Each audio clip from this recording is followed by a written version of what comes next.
Tim, you just said that for companies that want to go national, it's not a good idea to go national right off the bat.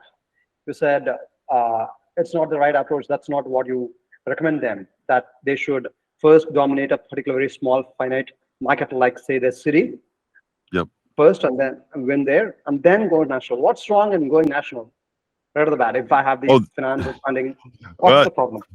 Yeah, there's many issues and problems with going national. The first one really is not a clear understanding of the business and what business they're actually in. And so the first issue is going to be people think they're selling products to retailers or distributors or to other customers when actually they're in the consumer and shopper business. So their job is to change consumer behavior to pick up their product. And so what am I talking about, or what are we discussing? How does this relate to your question? So the way this relates to your question is so many food entrepreneurs think so much about expanding their business to the point of I'm expanding my business to new customers, which relates to distributors or retailers. And it does not relate to consumers or shoppers. And so again, well, what's the problem, Tim? The problem is they're not building a branded product. They're not building a product that resonates or connects to customers. They're building a product that provides utility and a service. What happens is they're creating an opening for the competitors. Most often the case, if they're successful at opening all these retailers with a unique or an unusual product, they're actually creating an entire new type of private label product. And so very quickly, they're going to see their retail business erode as their partners at retail introduce their own branded products to convert those shoppers over to their product, and then they'll lose sales. And so that's it in a nutshell. There's two other pieces to this. The biggest part, one of the biggest issues, is they don't understand the cost of new business. And so in their city, and we're going to call a retail location a door. And so we'll just say so when you add a door to your business, and so many food entrepreneurs use that terminology, which I'm not happy, and there's so many problems with that kind of thought process of adding doors. It's not a good indicator of the health of a branded food product. But when you add doors in your local market, it's much less expensive than the doors that are in other cities. And so the cost of entry for other markets is much higher. And also to compound that, the cost of bringing new consumers to your brand in these cities is much higher also. And so two of the things, so my idea of the constraints, that I was talking about, my food entrepreneurs, I want to be successful in their local market.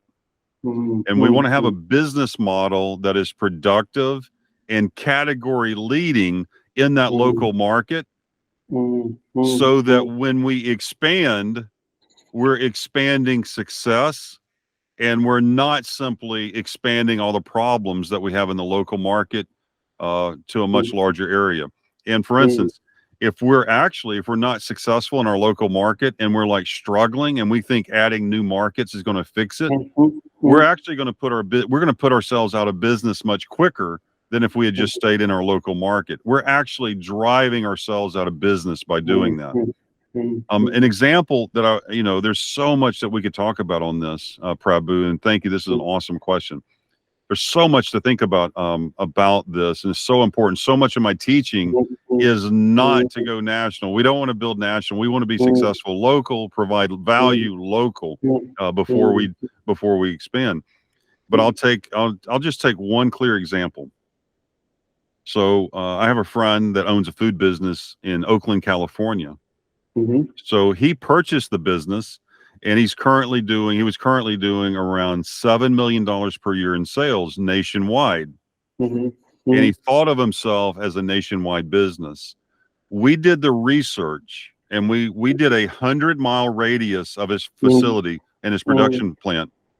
So for an approximately $6 to $8 million business, he was going nationwide, which it's thousands of miles to go across the United States and reach. We talked about the 250 markets in the United States. So he's going nationwide. So we did the research, because I'm able to prove from my databases. So within 100 miles of his facility, there is $400 million in sales of his product. Wow. So he's driving, going all over the country to sell product, and he's leaving his home market where there's $400 million in sales. Wow. Exactly. So he discontinued selling east of the Mississippi River. He just stopped selling. I'm not going to sell. I'm not going to go to any trade shows. I'm not going to call on customers. I'm not going to supply customers. I'm not going to ship product to the East Coast from California. And that was the first year that he made a profit in his business. And this is the one of the reasons that we want to be successful in our local market, and we want to build a national brand at home before we scale it. Did that answer the question? Yeah. Yes, it did. So this, you're saying, applies to all types of companies. Say, for example, they have enough finances to support their endeavor. You would still recommend them focusing on a specific market, very tight-knit market? Yeah, absolutely. So what happens, here's what's, I don't know if it's funny, but it's ironic. But if you have a venture-backed food entrepreneur and they fall for the same issue, what they end up doing is making bigger mistakes. And so because they're venture-backed, they make much larger, they don't understand the gambles they're making. So they go out of the gate as fast as they can, but yet they've made some very, very incorrect assumptions, and they have gaps in the market that they don't understand, and they end up making much larger financial errors than if they had started in the way that we just talked about.